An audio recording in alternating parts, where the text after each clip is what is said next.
Hi hello అండి, welcome to Nawaz kitchen. ఈరోజు special పనస గింజల కర్రీ అండి. మనం పనసకాయలను తిని ఆ గింజల్ని పడేస్తుంటాం కదండి. అవి పడేయకుండా మనము ఇలా టేస్టీగా ఈ కర్రీని తయారు చేసుకుందామండి. చూశారు కదండి, ఇవి పనస గింజల కర్రీ. ఇది ఎలా తయారు చేసుకుందామో చూద్దామండి. ముందుగా ఒక కుక్కర్ తీసుకొని అందులో ఈ పనస గింజలను వేసుకుందామండి.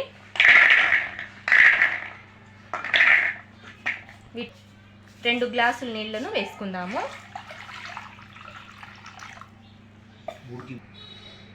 ఉప్పు వేసుకుందామండి.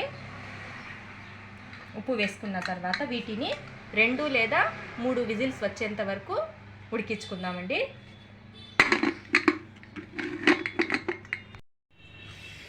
చూడండి, పనస గింజలు ఉడికిపోయాయండి. ఈ ఉడికించిన పనస గింజలని పైన ఇలా పొట్టు తీసేసుకుందామండి. ఉడికాక ఈ పొట్టు ఈజీగా వచ్చేస్తుందండి. ఈ పొట్టు తీసి పెట్టుకుందాం పక్కనికి. ఇలాగే అన్నింటిని కూడా పొట్టు తీసేసుకుందామండి. పొట్టు తీసేసుకొని వీటిని సగానికి కోసుకుందామండి. ఉడికాక ఇవి కోసుకుంటే మెత్తగా వస్తుంది. వీటిని సగానికి కోసుకుందామండి. ఇలా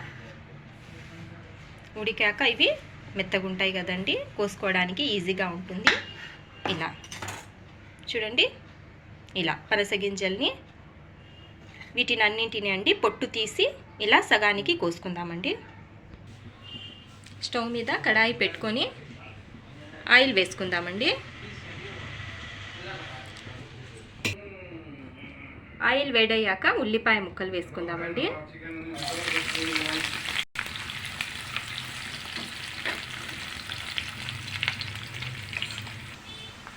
పచ్చిమిర్చి వేసుకుందామండి. వేసి కలుపుకుందాము.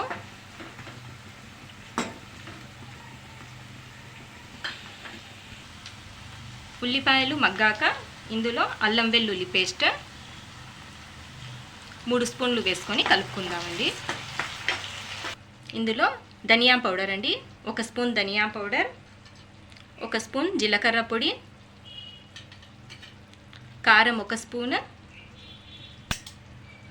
పసుపు కొంచెము,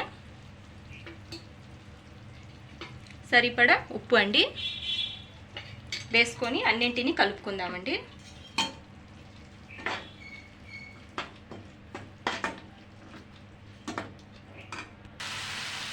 ఇది బాగా కలుపుకున్నాక ఇందులో టమాటా పేస్ట్ అండి, 2 టమాటాల పేస్ట్ వేసి వీటిని కూడా బాగా కలుపుకుందాము.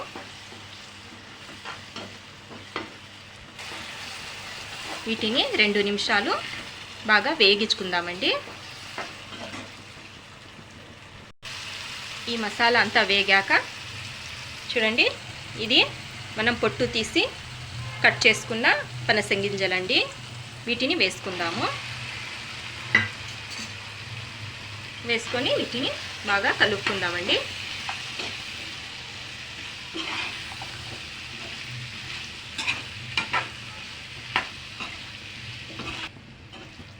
ఇది బాగా కలుపుకున్నాక ఇందులో 1 గ్లాసు నీటిని వేసుకుందామండి. నీళ్ళను వేసుకున్నాక బాగా కలుపుకుందామండి. కలిపి వీటిని 5 నిమిషాలు ఉడికించుకుందామండి. ఇప్పుడు చూసుకుందామండి ఎలా ఉందో కర్రీ. చూడండి, కర్రీ ఇలా ఉడుకుతుందండి. ఇది దగ్గర పడేటప్పుడు ఈ కర్రీలోకి గరం మసాలా 1/2 స్పూన్ అండి, కొత్తిమీర వేసి వీటిని బాగా కలుపుకుందాము. బాగా కలుపుకొని 2 నిమిషాలు అయ్యాక స్టవ్ని ఆఫ్ చేసేసుకుందామండి. ఓకే ఫ్రెండ్స్, పనస గింజల కర్రీ రెడీ అయిపోయిందండి. ఇది అన్నంలోకి, చపాతీలోకి, జొన్న రొట్టెలోకి చాలా టేస్టీగా ఉంటుందండి. ఈ వీడియో మీకు నచ్చినట్లయితే ఈ వీడియోకి లైక్ చేయండి, షేర్ చేయండి, సబ్స్క్రైబ్ చేయండి. Thank you for watching.